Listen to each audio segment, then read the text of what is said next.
はい、どうもこんにちは。今日は靴の違いのお勉強ですね。嘘ですね。今日はここに5個靴を持ってきたんですけど、この前完成した靴、カリアパンマンに作ったこのノルベジェーズ製法の靴を含めた5足です。で、うち3足、こっちが自分の作った靴で、こっちが2足既製品の靴なんですけど、結構この辺の靴が似てるので、どんな違いがあるのかとか、作った靴についてはこの3足はどういう立ち位置なのかっていうところをいろいろちょっと考えながらやってみたところであるので、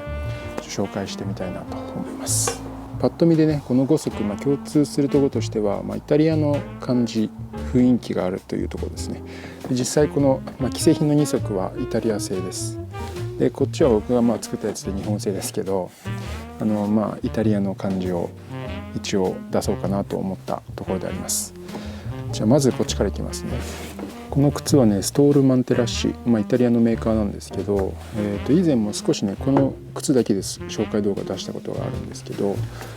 ここ見てもらうとこれね、ノルベジェーゼ製法やってますね。すくい縫いがここに見えてます。で U チップですねっていう、これ基本的なイタリアのねカジュアルな靴のデザインなんですよね。で色はこんな感じのダークブラウン系の手染めの革ですね。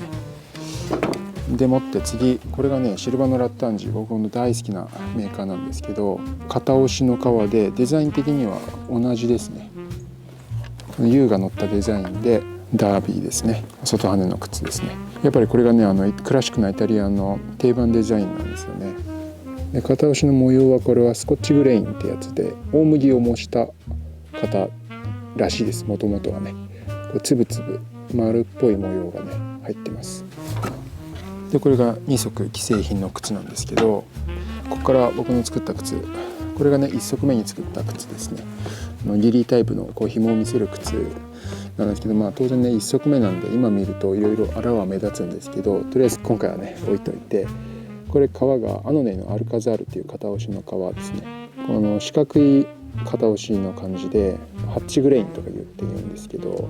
でこの革を使ったんですよ。でこの前完成したこの靴、これも同じアノネのアルカザールなんですよね。同じ模様ですよね。で一つ違いがあるのが、こっちの靴あえて片押しを斜めに入れてみたんですよ。わかりますかね。こっちは斜めにしなかったです。違いがわかりますよね。なんでかっていうと、こっちはロシアンカーフっていう昔200年ぐらい前の革をイメージしてみて、それって片押しがね斜めなんですよ。だからあえてこうやってみて、こっちのノルベジの靴はそういうことはしなかったんですけど、同じ革なんで雰囲気も結構似てはいますよね。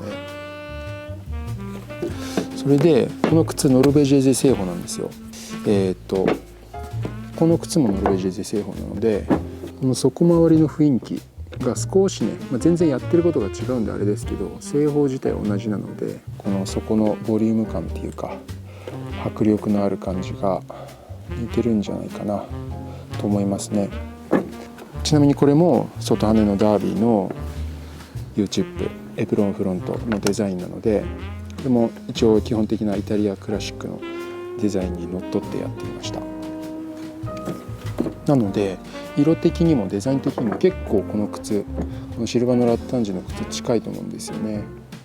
このノルベジェーズ製法の靴を作るにあたっては、このラッタンジのこの雰囲気っていうのはかなりね目指したところではありますね。やってることは違うんですけど、なんとなく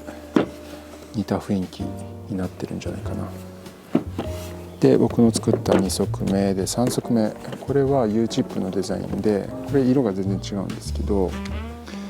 これはねネイビーなんですけど、これも実はアノネのアルカザールなんですよね。片押しの感じがこれと同じです。色違いなんですけどね。で同じ U のデザインなんですよね。これは結構この木型の感じとかもドレッシーな感じで、底付けとかもねかなりドレッシーな感じでやったので、他のイタリアンクラシックのデザインとはまた少し違うんですけど、結構雰囲気的にはそういうイタリア系を目指したところではありますね。でですね、木型を作るにあたって僕ブロックの木材から削ることまだできないので、ベースの木型をかなりこういじってその人の足に合わせたり、あとはフォルムを好みのものにしたりしてるんですけど、この靴とこの靴はベースの木型が同じなんですよ。でも調整の仕方が全然違うので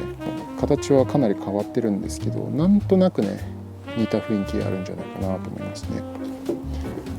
ハノネイのね同じ型押し、色違いで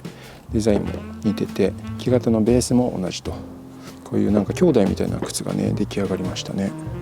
でもこうやって見ると基本的なデザインとしては同じなんですけど、この型紙こっから始まってずっと後ろも継ぎ目がなくてずっとここまで来る1枚2枚で構成されてるんですけど、こ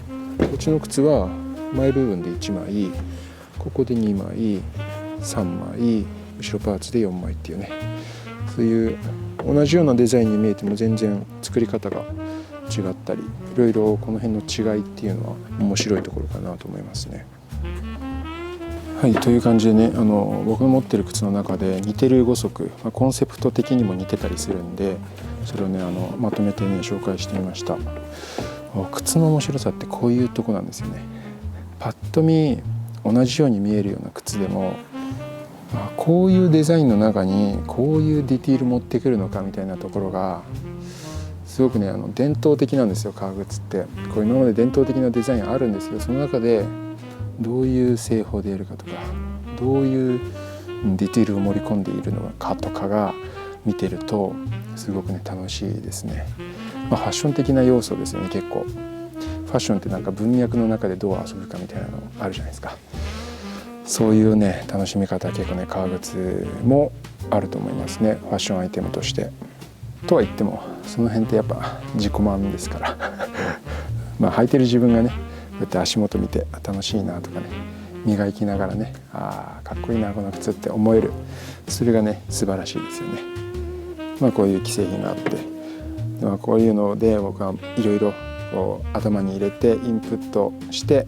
こういうね靴を作ってみてるっていう、まだまだ全然ねパターン的にもね技術的にもダメなところがたくさんあるんですけど、素晴らしい既製品たちをね参考にしつつ頑張っていきたいと思います。ちなみに余談なんですけど、この辺の靴僕全然もう最近履けてないんですよ。すごいね好きなんですよこの感じの雰囲気だけど、履き心地がね足にあんまり合わなくて、これがね難しいんですよね。で自分用に作ったこの靴はものすごく履き心地が良くて、今のところこの履き心地を知ってしまうとちょっとね痛いんですよ、これ履くのが足がだからちょっとインソールを作成するか自分の木型で釣り込み直すかっていうのをねやりたいなと思うんですよね。というね余談でした。今回ただ喋るだけでしたけど、この5足の違いをね見てみました。いろんな視点で革靴を見ていくと面白いんじゃないかなと思います。というわけで今回この辺で、また次の動画でお会いしましょう。